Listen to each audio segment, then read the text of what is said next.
आदाब नाजरीन, खास बात तेलंगाना में आपका खैर मकदम। मैं हूं सैयद अहमद जीलानी। पहले हेडलाइंस। कल वजीर आला केसीआर का दिल्ली दौरा। थर्ड फ्रंट के कयाम के लिए इलाकाई जमातों के लीडरों से होगी बातचीत। एनडीए के खिलाफ थर्ड फ्रंट कायम करने केसीआर की कोशिश।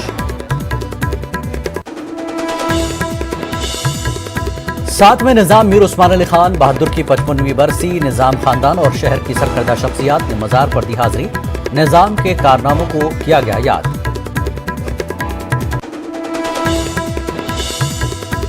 गौरक्षकों की गिरफ्तारियों के खिलाफ हैदराबाद के इलाके संतोष नगर में वीएचपी, बजरंग दल और बीजेपी का रास्ता रोको एहतजाज।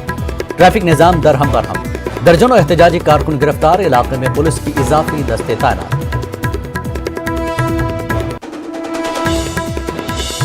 कल से हैदराबाद में कुल हिंद सनती नुमाइश का होगा आगाज। कोरोना के केसेस में कमी के बाद नुमाइश सोसाइटी ने लिया अहम फैसला। 1400 स्टॉल्स लगाने की दी गई इजाजत। कोरोना गाइडलाइन पर अमल आवरी की आवाम से अपील।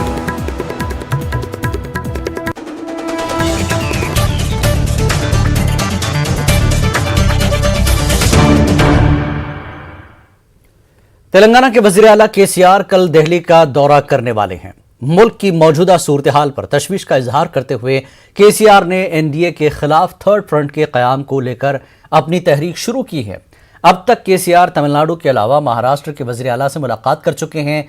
साबिक प्राइम मिनिस्टर देवेगौड़ा और मगरबी बंगाल की वजीर आला ममता बनर्जी ने भी केसीआर की तायीद की है। केसीआर अपने दौरे दिल्ली के दौरान मुख्तलिफ इलाकाई पार्टियों के लीडरों से मुलाकात करते हुए थर्ड फ्रंट के कयाम पर तबादला ख्याल करेंगे।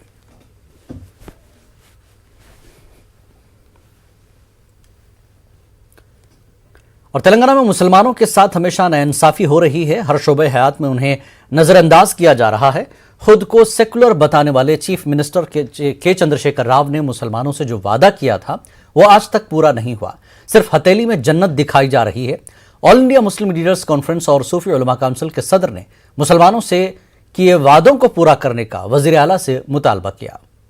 टीआरएस हुकूमत आने के बाद से चंद्रशेखर राव साहब ने जिस तरीके से मुसलमानों को बहला के फुसला के वोट लेते हुए 4 महीने के अंदर जो है 12% आपको जो रिजर्वेशन दूंगा, मुसलमान बेचारे भोले भाले उनकी बातों में आगे बहक गए। बड़े स्कीमात देने का वादा करते हुए सिर्फ हमारा वोट हासिल करते रहे और अपनी जो है गद्दी संभालते हुए मजे उड़ाते रहे।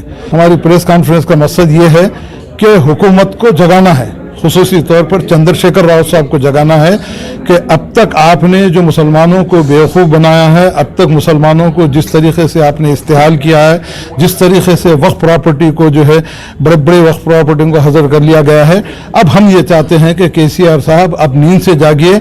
आने वाला वक्त आपके लिए बहुत ही सख्त और बहुत ही बुरा वक्त आने वाला है कि हुकूमत तेलंगाना को झिंझोड़ना है, उनको ये मैसेज देना है कि अब हम आपके चॉकलेट पॉलिसी को अब हम बर्दाश्त नहीं करेंगे और 2023 में अब आपको हम सबक सिखाएंगे, क्योंकि आपने हमसे जो भी वायदे किए हैं कोई वादे को आपने पूरा नहीं किया।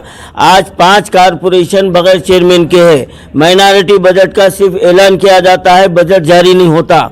जारी भी अगर हुआ तो वो खर्च नहीं किया जाता। और आपके राज में करप्शन हर जो है ना महकमे में आम हो गया है। आपका जो है ना हुकूमत के अहम कारपोरेशनों पर आपकी गिरफ्त भी कमज़ोर हो चुकी है।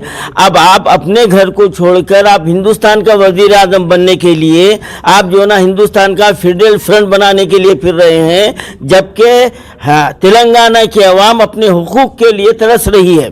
तो हम आपको इस कॉन्फ्रेंस से ये मैसेज दे रहे हैं कि 1640 एकड़ ज़मीन को आपने जो हथिया लिया है और आप इलेक्शन में इख्तिदार में आने से पहले वक्फ बोर्ड को दिलाने का वादा किए थे।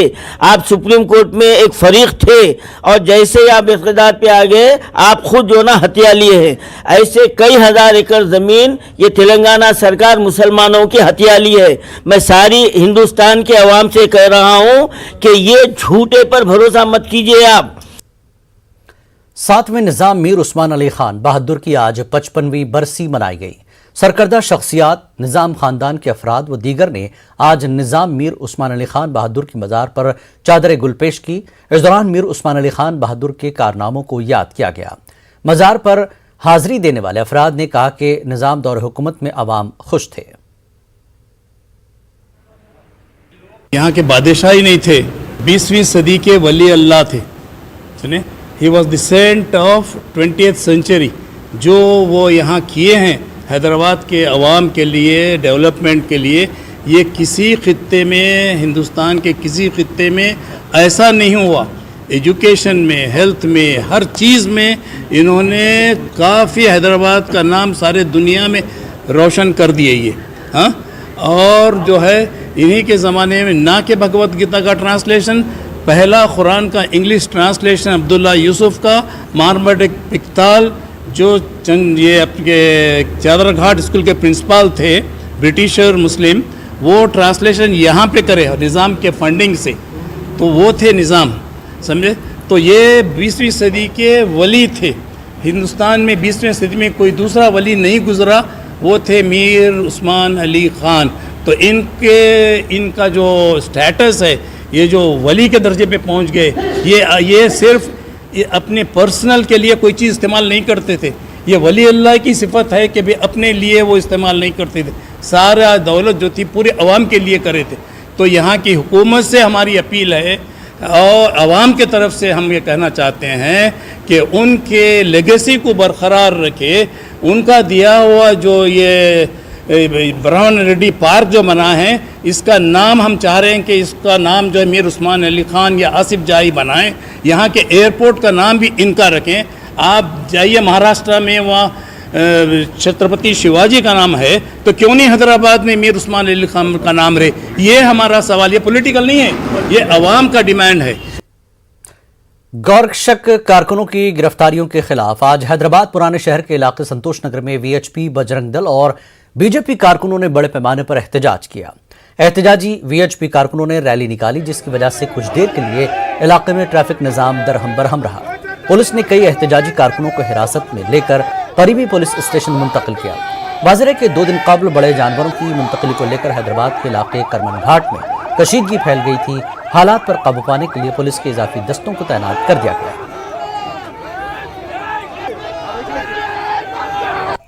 आज पूरा भारतीय जनता पार्टी भाग्यनगर जिला के तरफ से आज निरसन कार्यक्रम हम टेकअप किए हैं IS सदन एरिया पे। 3 दिन पहले जो गोरक्षक के ऊपर एंटी सोशल एलिमेंट्स जो अटैक किए हैं, उस अटैक के बारे में हम निरसन कर रहे। उस 30 लोग उस अटैक में शामिल हुए, उसमें केवल पुलिस अभी तक 7 लोगों को अरेस्ट की। 13 लोग 23 मेंबर्स अभी उसको अरेस्ट नहीं किए। और दूसरा बात क्या है बोले तो उसके ऊपर जो 7 लोग अरेस्ट हुआ, उसके ऊपर 307 सेक्शन में उसको केस बनाया गया। और जो गोरक्षक के ऊपर भी 307 लगाया गया। ये क्या नीति है? जो एंटी सोशल एलिमेंट्स के ऊपर जो 307 लगाए, गोरक्षक के ऊपर भी 307 लगाना ये ठीक बात नहीं है। मैं इस पुलिस अधिकारियों को मैं एक ही विनती करता हूं कि गोरक्षक के ऊपर जो केसेस लगाए वो इमीडिएट विड्रा करके उन लोगों को बाहर निकालना बोल के मैं एक ही ये कर रहे। हैदराबाद में कुल हिंद सनती नुमाइश कल यानी 25 फरवरी से शुरू होने वाला है। एग्जीबिशन सोसाइटी के सेक्रेटरी आदित्य मार्गम ने बात बताई। उन्होंने कहा कि कोरोना के केसेस में कमी के बायस नुमाइश को खोलने का फैसला लिया गया।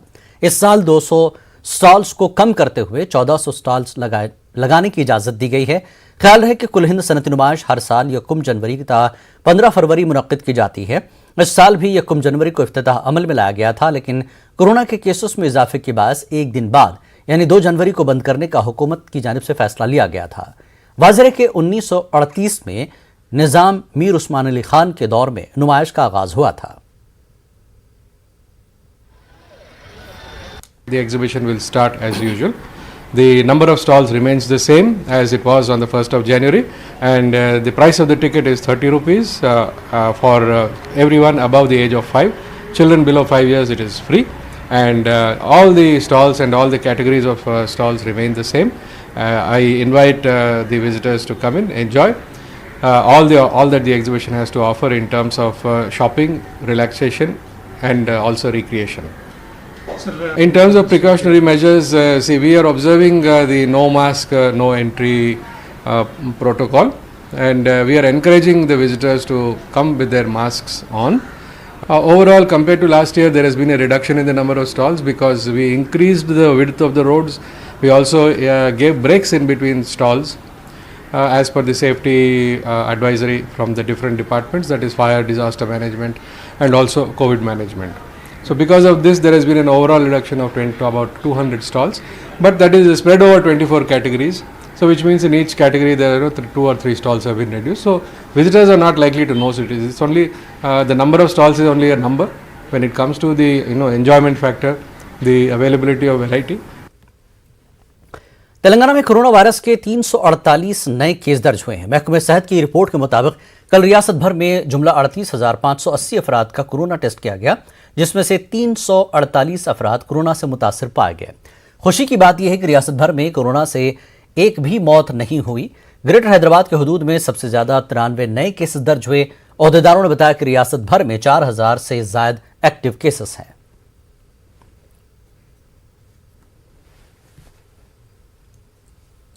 तेलंगाना में उर्दू को दूसरी सरकारी जबान का दर्जा हासिल है। अफसोस की बात यह है कि उर्दू को दूसरी सरकारी जबान का दर्जा तो दिया गया, मगर इस पर अमल आवरी न के बराबर है। हैदराबाद के मशहूर सयाहती मकाम किला गोलकुंडा में उर्दू को पूरी तरह से नजरअंदाज कर दिया गया है। गोलकुंडा में लगाए गए बोर्ड पर उर्दू में तहरीर नहीं है, सिर्फ हिंदी, अंग्रेजी और तेलुगु जबान में ही तहरीर है। उर्दू जबान को नजरअंदाज किया जा रहा है। समाजी कारकुन आसिफ हुसैन सोहेल ने बताया कि उर्दू को खत्म करने की साजिश हो रही है। उन्होंने हुकूमत और आर्कियोलॉजिकल डिपार्टमेंट से इस जानिब तवज्जो देने की अपील की। तेलंगाना की दूसरी ज़बान उर्दू है, उसके बावजूद भी आप देख सकते हैं किला गोलकुंडा जो है शहर की ताज माना जाता है, उसके बोर्ड पे से उर्दू को हटाया गया है। उस बोर्ड के ऊपर हिंदी, इंग्लिश, तेलुगु में है। कई नुमाइंदगी करने के बावजूद भी हुकूमत और आर्कियोलॉजिकल डिपार्टमेंट उर्दू को नज़रअंदाज कर रही है। इसकी वजूहत क्या है? मुल्क भर में एक मनसूबाबंद तरीके से एक साजिश हो रही है मिटाने की, मुसलमानों के इमारतों को हो या उनके नाम से जो चीज़ बनी है। पर तेलंगाना जो एक सेकुलर स्टेट माना जाता है, वहाँ पर किला इतना अहम चीज़ है शहर का। हमारे पूरे दुनिया भर में एक गोलकुंडा किले की एक बहुत अहमियत होती है। उसके बावजूद भी इसका बोर्ड आप देख सकते हैं मेरे पीछे, इंग्लिश, तेलुगु और उर्दू में। इसकी वजूहत क्या है? यहाँ पे इस चीज़ को नहीं होना चाहिए। जल्द से जल्द हुकूमत को इसको बदलना चाहिए। हम कई आर्कियोलॉजिकल डिपार्टमेंट को भी इसके बारे में बताए हैं।